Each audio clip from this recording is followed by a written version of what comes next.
arms that he's no longer in the building. I'm waiting for the complete incident report, anong oras umalis.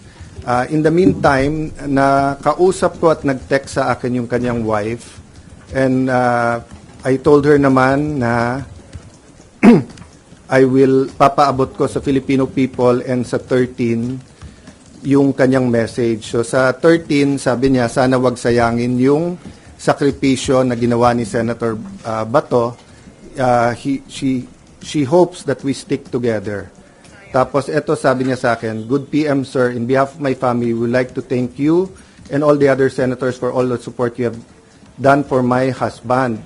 At the same time, I'd also like to ask for forgiveness for all the confusion and havoc it has created in the Senate. It is for this reason, I am sure that Ronald made his, in quotation mark, escape. He told me habang tumatagal kasi siya dyan sa loob ay mas nadadamay pa kayo. Alam naming hindi lulusubin ng NBI at CIDG and police o sino pang mga militar ang Senate kung wala siya sa loob. Kaya kahit na gaano siya ka-safe dyan, mas nangibabaw pa rin para sa kanya ang safety ng lahat. Nung umalis ako ng Senate 9 p.m. para umuwi kami sa bahay, last namin na pag-usapan, dyan muna siya mag-stay put.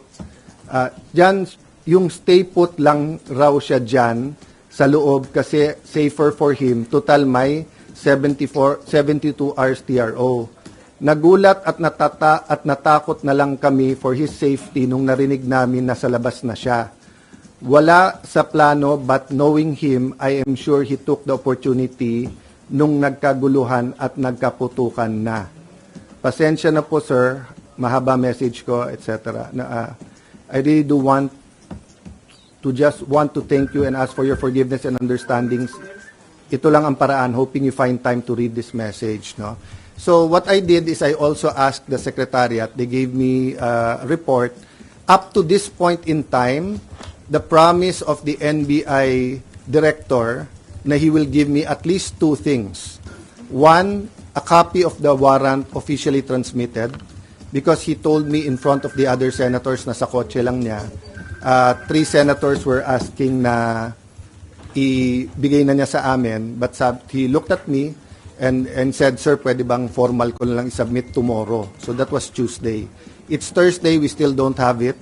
And he promised me na ilalagay namin under his custody yung Siyam, pero magre-report ka agad about the manner that they tried to arrest Senator Bato. And number 3, in connection with number 2, report dun sa ginulpi nilang isang member ng OSAA. Still zero report from the NBI.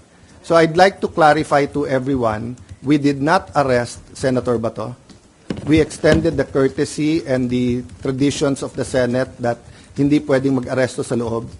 He's not under arrest from any of us.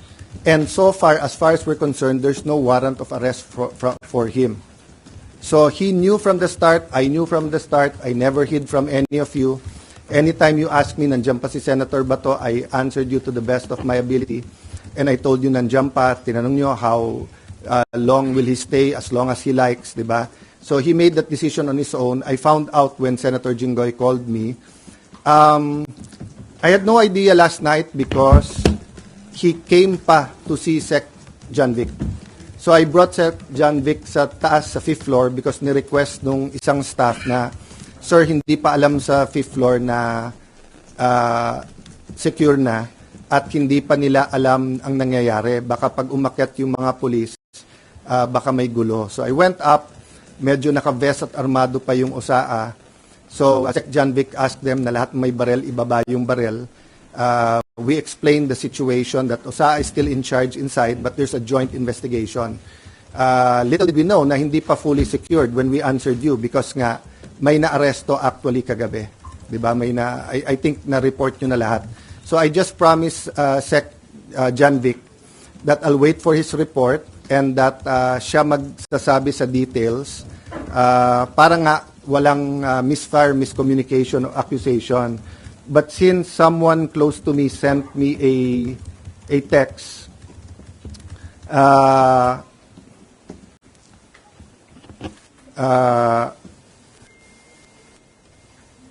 Kasi meron nag-send sa akin ito. PNP confirms Browner's statement that 30 shots were fired. All of them came from the Senate from Cayetano security guard. So first of all, I don't have a security guard. If they're talking about the blue guard, wala akong kasamang security guard.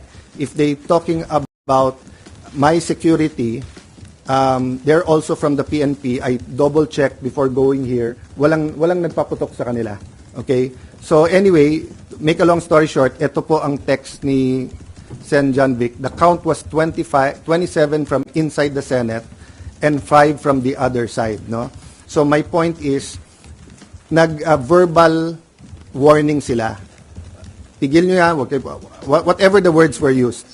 Sorry, yung OSAA, nag-verbal warning. Hindi tumigil yung kabilang side from trying to get into the Senate. So nagpaputok sila in the air. Ang problema, nagpaputok pabalik.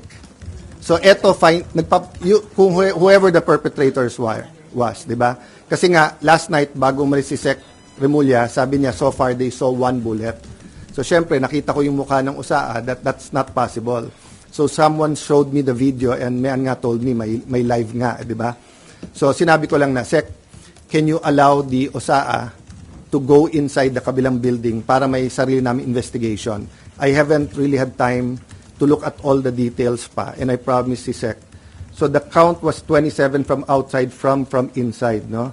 27 from inside. 27 from OSAA? 27 from OSAA, sir? Yes, na count nung putok. From OSAA, Yes. 5 from the kalaban? Yes. Kasi ang warning shot, itutuloy-tuloy mo yon until nga, kaya mo wina-warning, ayaw mo magkabarilan, di ba? So kailangan umalis. But instead na umalis, nagputok pabalik. So again, I won't defend or say much more, yun lang. But eto, kararating lang sa akin yung text ni Sec. Remulla. NBI had no warrant to serve. They were requested by GM Wick to secure the Senate building at 5 p.m. They arrived at 6:15, 21 arrived. They were deployed on each floor to secure GSIS. Agent Francisco sitting down on the second floor bridgeway with a white guard when his attention was called by Osa Aplaska. Sino ka? Sabi Aplaska. Francisco stood up with AR-15 at the sideway sling. Aplaska fired a warning shot. Francisco pulled the trigger. As well pointed, Osa eventually discharged 27 rounds of 9mm and 40 SW. Francisco discharged 5 rounds, immediately fled the scene. Sir, can So, you get that? Sir, pwede kami humingi ng copy? read out para ano, okay. So, yun lang muna so far kasi yun palang binigay sa akin. But let me emphasize this, ha. NBI continually told us na wala silang dinideploy sa Senate. Completely. I think pati sa higher ups nila, yun ang sinabi nila. I haven't had the time to watch the news or to compare who said what, no. So kayo na ang mag-compare who is saying what, di ba?